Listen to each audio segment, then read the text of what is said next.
Hi, Desha. Hi, Jessa. Thanks for joining me today. Well, it is my house. So. Well, yeah, I guess I'm joining you. This is our pet unicorn. To be named. Yeah, we don't have a name yet. No. But, today we're going to talk about grief and its importance with your emotions. Why don't you start by introducing yourself? Well, I'm Desha. I'm almost 34 years old, and I placed a little over 5.5 years ago, a boy. It was an open adoption, and yeah, I see him occasionally, and it is what it is. And you're single. I am single, yes.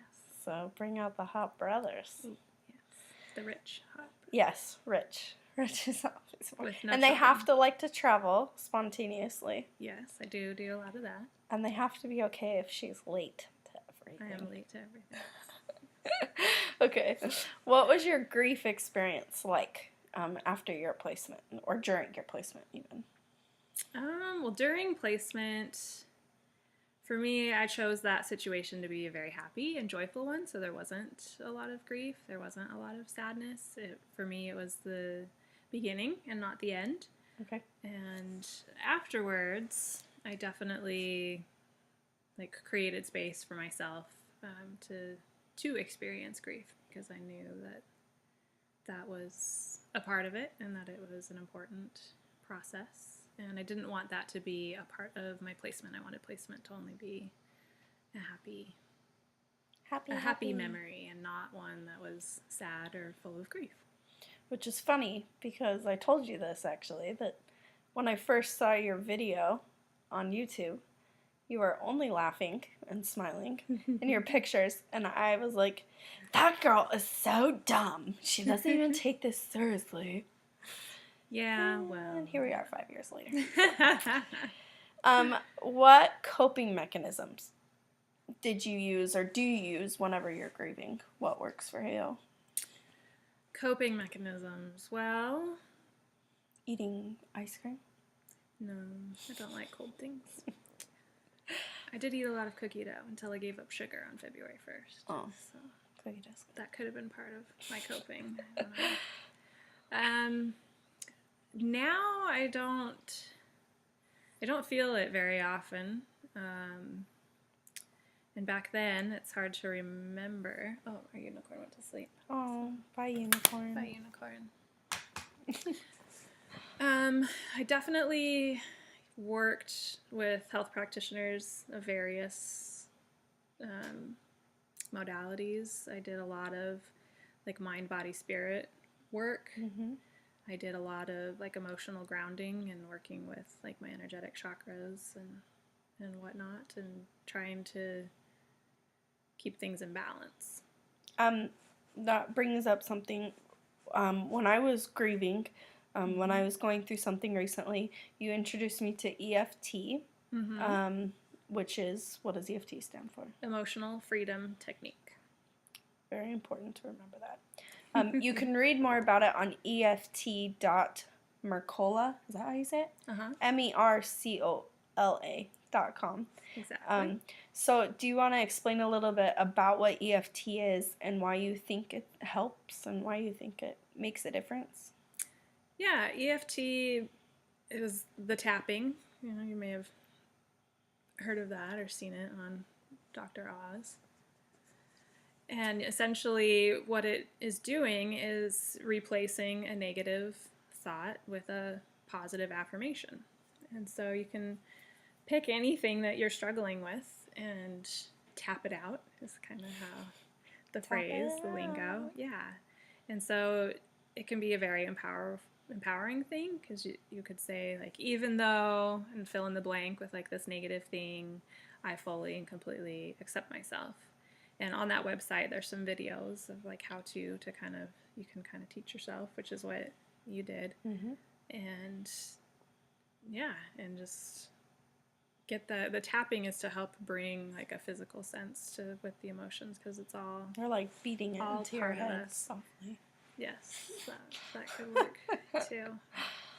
So yeah, EFT is an awesome technique, an awesome tool. It allows you to do it in the privacy of your own home.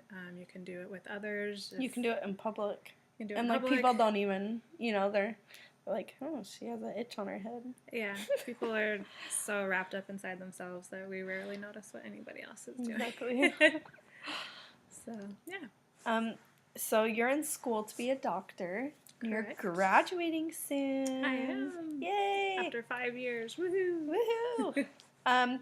Have you learned anything about the mother's emotions during pregnancy and their effect on the fetus?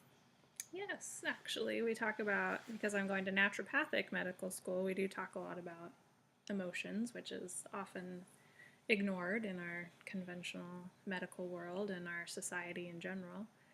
And actually, in the last year, there's been a lot of research put out talking about emotions and memory being passed down through cell lines into our children. So if a pregnancy is very stressful or negative, then that child, that fetus, will have weaker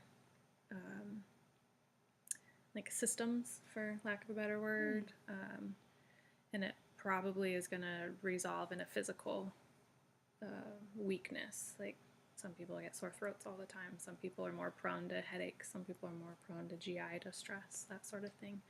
And so researchers are linking that to the experiences of grandma and mom. So it's, if it's one of those things where it's too late now because you already had that stressful, abusive, whatever relationship or situation while you were pregnant, you can't undo that per se, but it is good to be aware of it because then you can help reset your own emotions and address them in your little one.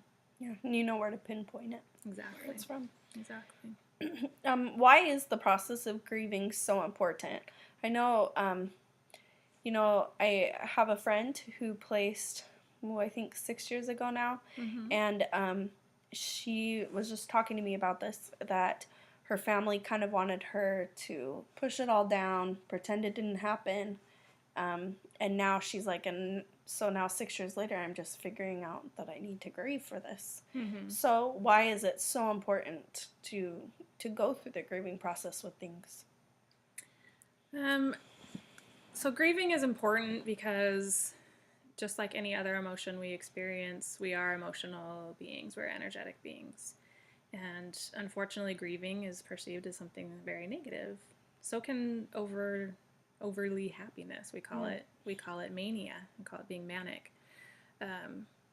People are very uncomfortable with what they're afraid of, and oftentimes people are grieving over an experience that is traumatic or tragic in nature. And if that's something that you yourself haven't experienced, and you're not comfortable with it, then you're probably afraid of it.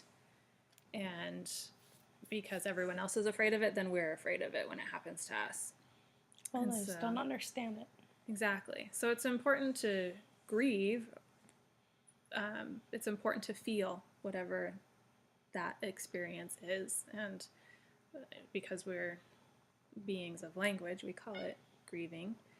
And if you don't express your emotions and feel them, then they will become stagnant in our physical body. And that usually leads to pathology and disease and imbalance, and all sorts of cascades happen after that. So it's better to feel it, own it, accept it, Get through it. Let it go. What advice would you give to adoptive couples going through their grieving process when it comes to infertility or sterility? We were kind of talking about this over lunch, which was really good. But we were talking about how sometimes couples, their open adoption relationship is affected because they haven't properly grieved over their sterility or infertility.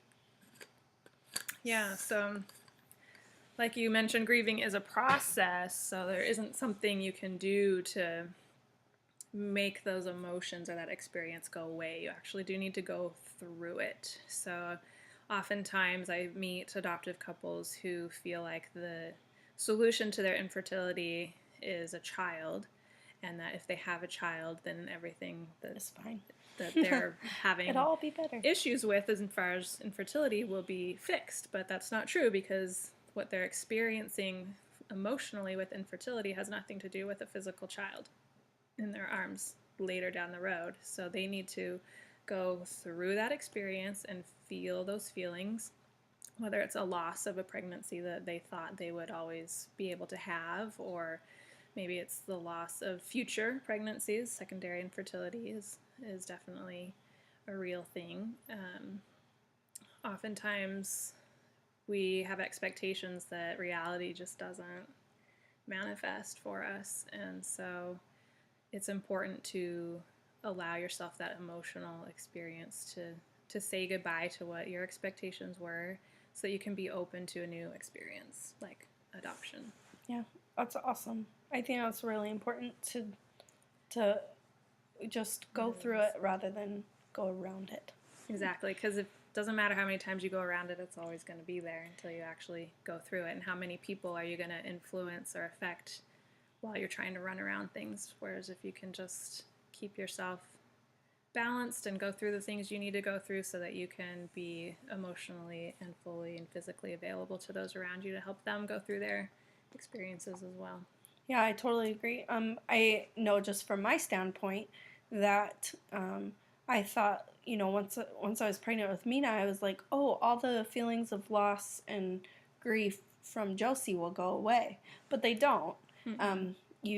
It's a different feeling. You're still excited and love your baby and have so much fun, but it's kind of a different feeling. It doesn't ever take away from the loss that you experience when you place a child for adoption. Right, because your experience with Mina was your experience with Mina, not a repeat of your experience with Josie, or something to replace your experience with Josie. Right, so adopting is not going to cover up the feelings of loss from infertility. Exactly. What advice would you give to adoptive couples when it comes to their children's birth mom's grieving process? What can they do to help, or, what is something maybe they should stay away from?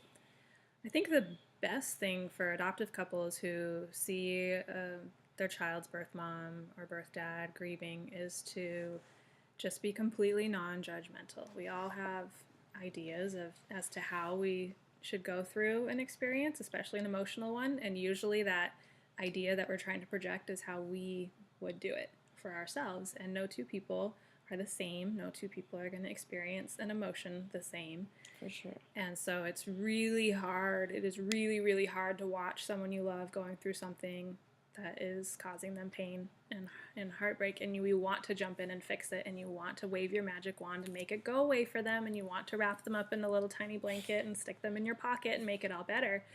But we can't as much as we want to. And oftentimes the intention from that desire to make it better for them comes out in a not so great way to the person that you're trying to reach out to, because they're going through their experience in the only way that they know how, and you're trying to get them to go through that experience in the way that either you know how because you've been there before, or you think they need. And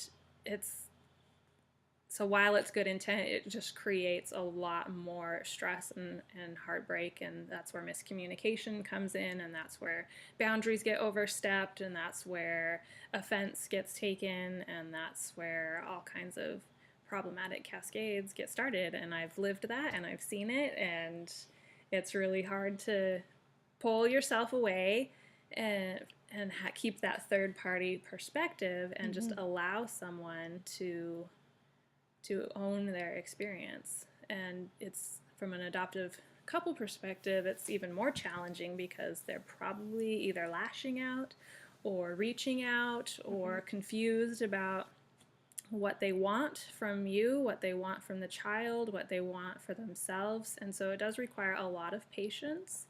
And I would encourage adoptive couples to maintain a counseling type relationship with either a mediator or their own private therapist, so that they themselves have an outlet to express, well, so-and-so is going through this, here's what I want to do to help them. Right. But dump all that on somebody else that's totally not involved. Don't don't get your family involved. Don't get your best friend involved. Don't get your birth parents' family involved. Like, try really hard to just be there and be patient and be loving and be Christ-like and non-judgmental and find someone else to dump all of your emotions in regards to their grief. Find an emotional dumping ground. Exactly. So, what advice would you give to a birth mother preparing to place when it comes to grieving? What would you tell them to figure out before they place? I would tell them to plan on needing to grieve. No matter how sure they are that this is what they want to do, no matter how much conviction that this is what's best for them and their baby, that doesn't take away the hurt, that innate nurturing connection that we have to our children. It doesn't wipe away the what's the right word? Just kind of that, I don't want to say loss, because it's not necessarily a loss for all people. So to say loss is to put words in somebody else's mouth, which I don't ever appreciate, so I'm not going to do that. No one does. But it's a disconnect that goes against every single hormone that's raging through you at that time that you're giving birth and going through placement. Unnatural. And so I would encourage girls and women who are coming up on placement to write down like a list or categorize in their mind like what they want from each experience. What do they want from the birth experience? What do they want from the hospital experience? What do you want from placement experience? And what do you want shortly soon after? And that can kind of help guide to, well, I do want placement to be a really positive and joyful experience, so create that, have something going on during placement that will bring you joy when you come back and think about it. But definitely don't ignore the fact that there are going to be hard times and you are just going to cry, because that's often the best way to express emotion, because it's something you feel, so you just feel it, so you just cry. You don't need to try and put words behind those feelings, and create a support network for yourself, whether it's your own family or your close friends or other birth moms who have gone before you. I wouldn't encourage women who are choosing to place to plan on their adoptive couple to be there to help them through the immediate afterward grief process, because they're busy trying to raise a baby and they're probably exhausted and they're probably going to have their own emotions coming back up in regards to infertility or whatever else that they haven't dealt with properly. And as close as birth moms and adoptive moms often become during pregnancy, don't expect that relationship to be what's going to buoy you through this. You really need to create support for yourself somewhere else with someone else, so that you can be free to go through all those emotions and not worry about it jeopardizing what the adoptive mom is going to think, or if you say the wrong thing. Just have a bubble somewhere else. Yeah. I recommend travel. I think it's great for birth moms if they can go away somewhere. Meet a hot guy off the coast of Hawaii. Well, not necessarily that. But, get out of wherever you've been pregnant the last 9 months.